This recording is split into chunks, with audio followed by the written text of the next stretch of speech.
Au terme, mes frères et sœurs, donc aujourd'hui, c'est le tour de mon frère Olimbi Lobe. Donc avant ça, je vais lui montrer ce qu'il doit faire dans sa vie déjà, pour bien présenter. Alors, on va faire une petite cravate là, vous voyez, typique Black Jack le groupe, le seul à nouer ainsi une cravate. Voilà, il n'y a personne qui peut nouer une cravate comme moi là, comme ça, vous voyez. Nickel. Et voilà, la cravate est là, nickel. Vous avez vu, vous reprenez tranquille.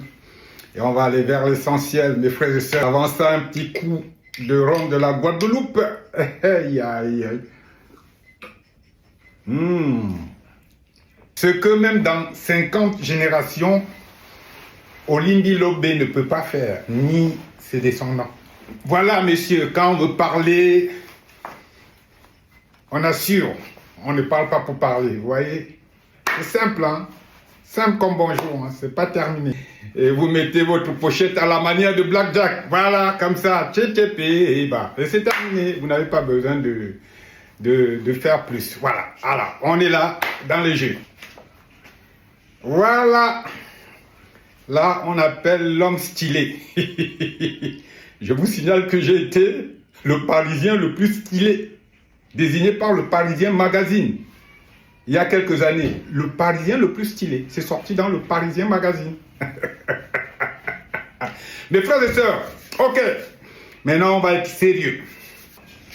Là, aujourd'hui, je vais me permettre de répondre à notre frère Olimbi Lobe. Olimbi Lobe coche toutes les cases de la négation, de la négativité, du néant. Il les coche toutes. Monsieur Olimbi Lobe est le strict contraire du professeur Maurice Kamto. C'est-à-dire que tous ses agissements, son être, sont antonymiques à ceux du professeur Maurice Kamto. C'est ce qu'on appelle le strict contraire. Il est guidé par l'esprit satanique. Et le professeur Maurice Kamto est guidé par l'esprit unifère, c'est-à-dire l'esprit sanctifié. C'est tout à fait normal qu'il soit en train de péter un câble, parce qu'il a en face de lui quelqu'un qu'il a maîtrisé et qui va continuer à l'aimer. Maurice Kamto aime ses ennemis, mes frères et sœurs. Donc, en d'autres termes, comme on dit maintenant, il n'y a pas photo entre les deux. Déjà, je voudrais dire à M. Olimbi Lobe que, au lieu de perdre son temps à ne rien faire, il ferait mieux de se rapprocher du professeur Maurice Kamto, qui pourrait réellement l'aider parce que c'est un homme bon. Voici donc 11 points d'opposition entre Olimbi Lobe et le professeur Maurice Kamto. 1. Olimbi Lobe est sale. Le professeur Maurice Kamto est propre. 2. Il est guidé par l'esprit errant. Le professeur Maurice Kamto est guidé par un esprit stable. 3. Il est agité. Le professeur Maurice Kamto est calme. 4. Il déteste le professeur Maurice Kamto. Le professeur Maurice Kamto l'aime. 5. Il a un physique décadent. Le professeur Maurice Kamto a un physique avenant. 6. Il est encombrant. Le professeur Maurice Kamto est discret. 7.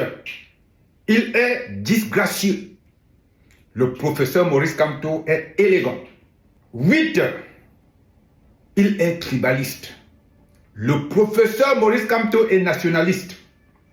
9. Il est affamé. Le professeur Maurice Kamto est satisfait. 10. Il est désespéré. Le professeur Maurice Kamto est confiant. Et enfin, 11. Il est perturbé. Et le professeur Maurice Kamto est organisé. Donc, vous comprendrez bien que c'est tout à fait normal que M. Olimbi Lobé en veille au professeur Maurice Kamto. C'est donc le jour et la nuit. Mais il y a autre chose plus importante. Vous savez, il ne faut pas souvent se prendre pour ce qu'on n'est pas. Quand vous voulez faire quelque chose, il faut avoir les éléments pour pouvoir faire cette chose. Ça veut dire tout simplement que je n'aurais jamais reproché à M. Olimbi Lobé de s'exprimer en Bakaka, en Douala, en Bo, en Abo, en Belalé, ou je ne sais pas quoi, en n'importe quelle langue sawa. Il aurait eu un traducteur et ce serait mieux. Mes frères et sœurs, moi je ne suis pas un linguiste, hein. Je ne suis pas un homme politique. Mais si jamais je faisais la politique et j'étais linguiste, je maîtrisais les outils. Vous avez donc un énégumène qui passe sur tous les plateaux de télévision, qui s'arroge le droit d'être un docteur, ça dit tout. C'est-à-dire qu'il connaît tout. Mais il n'a aucune maîtrise. Mes frères et sœurs, quand on est politique, quand on est linguiste, quand on est, je ne sais pas moi, mathématicien, on maîtrise l'outil. Donc ça veut dire que quand vous voulez parler de la politique, vous voulez parler de ces choses-là, vous devrez avoir la maîtrise, au moins de la langue dans laquelle vous vous exprimez. Or, il s'avère que le brailleur patenté, Olimbi Lobé, il n'a même pas la maîtrise. Il commet des fautes grossières de français. Des fautes grossières, c'est-à-dire qu'on ne peut pas pardonner. Ah ben oui, il commet des fautes grossières de français. On ne peut pas pardonner pour quelqu'un qui veut parler la politique, qui veut parler français, qui expose tout son savoir décadent à la télé. Vous savez, le H aspiré interdit toute liaison en langue française. Je recommence. Le H aspiré interdit toute liaison en langue française. Ça veut dire tout simplement que c'est une grossière faute. Quand on te dit que quelque chose est interdit, ça veut dire que c'est une grossière faute. On n'a pas dit qu'on tolère. Ça veut dire que c'est comme une faute de grammaire, comme -4 en dictée. Voici donc quelqu'un qui veut se comparer au professeur Maurice Kamto et qui est incapable de prononcer un H. Il dit que je hais Maurice Kamto, je le hais. Eh bien, écoutez mon frère, ça ne se dit pas en français. On dit je hais Maurice Kamto. Est-ce que vous avez entendu? C'est-à-dire qu'on interdit la liaison. On ne peut pas dire je suis haineux. On dit je suis haineux. Donc c'est une grossière faute. Et ça démontre à suffisance que ce monsieur n'a aucune maîtrise. Il est comme un esprit errant. Donc sa place n'est pas là.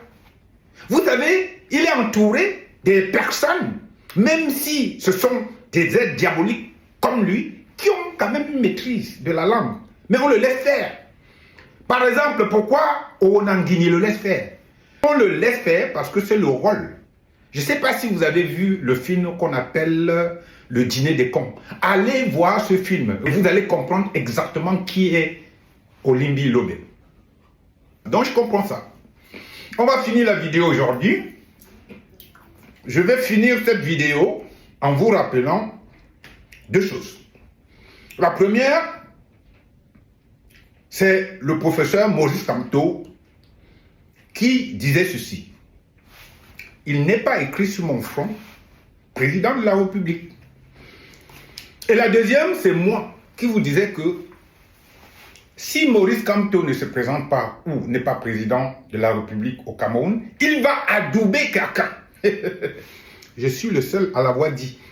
Dans mes vidéos, c'est là. Ça veut dire tout simplement, ne criez pas, oh, ah, on va lui interdire l'accès à la présidence. Non, non, non, non. Le Cameroun va changer. C'est-à-dire en 2025, il n'y aura plus de Ngongo, de Bakolé. Il n'y aura plus de ça, Ayolo, de Chantal Biya. Ce sera terminé.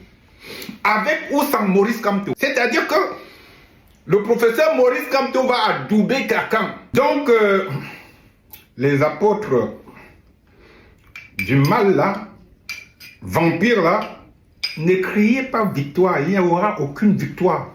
Je vous dis que le Cameroun sera gouverné par un ensemble décidé par le professeur Maurice Kamto. Au tête mes frères et sœurs, c'était Black Jack le Groove.